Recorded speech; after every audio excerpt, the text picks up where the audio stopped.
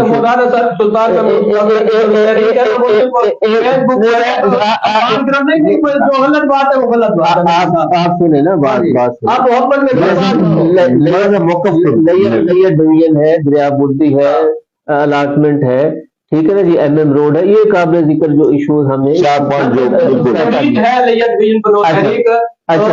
کو بھی پتا ہے کہاں سے شروع ہوئی ہے، کیسے شروع ہوئی ہے، کس نے کی ہے. اچھا تو شیخ صاحب ہماری سیاسی جماعتیں جو الیکشن میں آ گئی ہیں ان میں سے کسی نے ان جو آپ نے نکات بلند کیے یہ کسی کے ایجنڈے کا حصہ ہے؟ مولوی صاحب اب تک کسی کے ایجنڈے کا حصہ نہیں ہے جی، چاہے وہ امیدوار کسی پارٹی کی طرف سے آئے ہیں، چاہے وہ امیدوار آزاد حیثیت سے کھڑے ہیں.